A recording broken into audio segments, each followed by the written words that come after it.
Hey guys, welcome back to Philbilly Creations. In today's video, we're bringing you part 2 of answering our most common bearded dragon questions. And those questions would be about hibernation and shipping dragons. So we're going to show you if your dragon's ready to hibernate, what to do during hibernation, and how we safely ship dragons all over the country.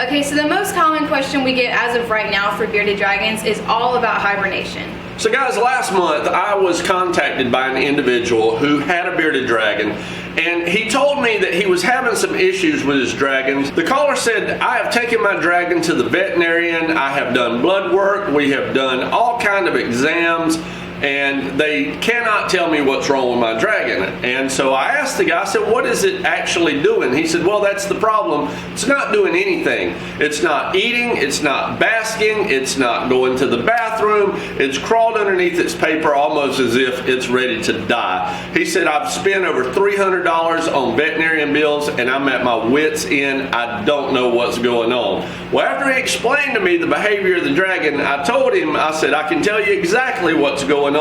Your bearded dragon is an adult. He said, yes. I said, you live in a far northern climate right now. He said, yes, in fact, I live in Canada. I said, your bearded dragon is going into hibernation. Now, there was a silence on the phone for a few minutes, and the guy said, you know, I really feel stupid. I should have known that. And I said to him, no, your veterinarian should feel stupid, as if he's going to be a veterinarian for reptiles, he should have known that. But since he didn't, hopefully we guys are going to help you and some of you veterinarians that don't quite know about exotics how to recognize the signs of a dragon simply wanting to hibernate. So as my dad just told you earlier, one of the first things he told us that his dragon was doing was it was not eating. This is one of the first signs that your dragons are ready for hibernation. The second sign that your dragon is ready to hibernate is if he's not coming out underneath his basking light, they're hanging out underneath their paper or whatever substrate you have. So if you have a newspaper substrate, then oftentimes you'll find your dragon hiding underneath the paper and not wanting to come out. But if you use any kind of soil substrate, most of the time the dragon will go to the cool side of the cage and will close their eyes and just won't go underneath their basking light because they're trying to look for a cooler environment to sleep in. Now we have found that baby bearded dragons oftentimes will not hibernate. In fact, we actually don't recommend hibernating bearded dragons that are under a year old. Now there's no guarantee that all adult bearded dragons are going to hibernate. In fact, if you want to try your best to not get your adult to hibernate, here's what you can do. Keep the basking lights on and warm for about 14 hours a day, because it's often a decrease in temperature and daylight hours that really make a dragon want to hibernate. Some adult dragons are going to just want to hibernate no matter what, but you can really try to manipulate that by keeping the longer daylight hours and such, as she says. However, for those of you who do want to hibernate your dragons, maybe because you intend to breed them, we're going to share with you just a little bit of information about what to do during bearded dragon hibernations. First thing you don't want to do is leave your dragon's lights on. In fact, we don't even leave our dragons in the enclosure that they normally live in. During the hibernating seasons, dragons do not need to burn calories. Therefore, they don't need to bask and they don't need to stay at warm temperatures. In fact, we have a hibernation room where we hibernate a lot of our animals, including our colubrid snakes like milks and kings and our bull snakes. That room is allowed to drop down into the mid-50s during the wintertime. We simply put our dragons in a dark container and place them in that room. They're in darkness, the temperature's down in the 50s. That's exactly how they would hibernate in a burrow underground in their natural environment. Therefore, we recommend removing the dragon from its cage, put it in the coolest room of your house, and preferably keep the lights off. Now, that doesn't mean you ignore your dragon throughout the 2, 3, possibly even 4-month hibernating period.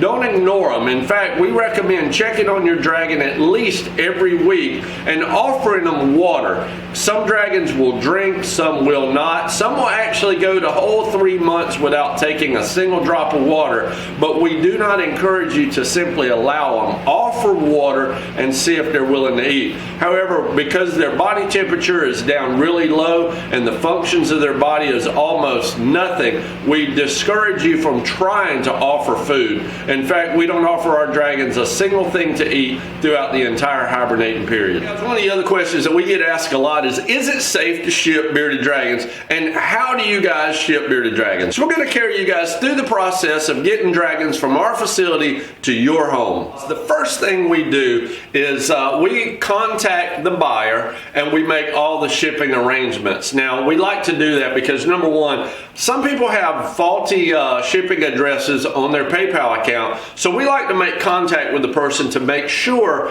that the shipping address that we're sending it to is actually where they still live. The other thing we highly recommend, and FedEx also recommends certain times of the year, is that the buyer actually comes to the facility to pick the dragons up at the FedEx facility. That keeps them from bouncing around in a FedEx truck all day with the temperatures that could be either really warm or, in this time of year, really cool. Now, speaking of temperatures, one of the things that we use are these insulated boxes. These boxes have foam insulation in the bottom, the top, and on all four sides.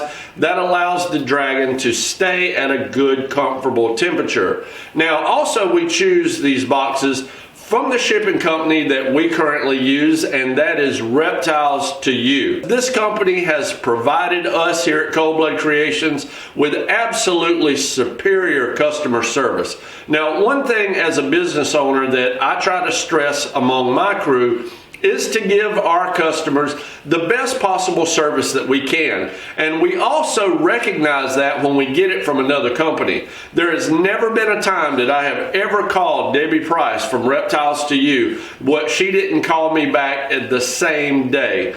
I've never had a question that she didn't take the time to work through. I've never had an issue with their website that she didn't sit down immediately and walk me through the process. Now, what we want to do to make sure the dragon's not bouncing all around in the box is we're going to place the dragon in a small deli cup. Now, I know some of you guys out there are watching this probably thinking, oh, that's absolutely cruel that you would put an animal in a small container. Well, we do it for the animal's safety. The smaller the container, the more snug the animal fits in. And then if you've got an overzealous FedEx driver that's slinging boxes around in the back of the truck, this dragon's not bouncing around all over a big container. We pack them in really tight, really snug. That way, if the boxes drop or if it's thrown, the animal is snug and secured. It's not bouncing around all over the place.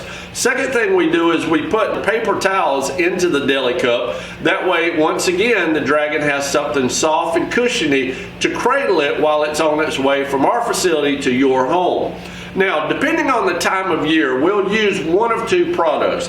In the summertime, when temperatures are soaring, we use cool packs for most of our animals.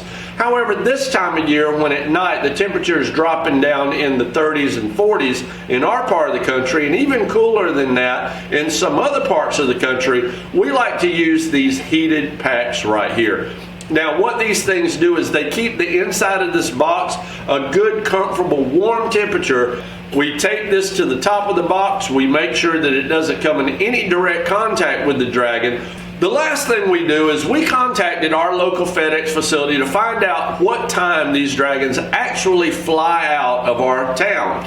And we deliver our dragons right on time. The reason for that is we don't want them sitting around in a FedEx facility that we have no way of controlling the temperature. We keep them in our facility where the temperature is suited to their care until the very last minute, and then we deliver them to the FedEx where they go immediately on a plane and they're on their way to you. We actually ship overnight. Now, we charge a flat rate $50 shipping for anywhere in the country. We found that shipping only fluctuates a couple of dollars either way, no matter where you live, and we like to keep it nice and simple for our customers.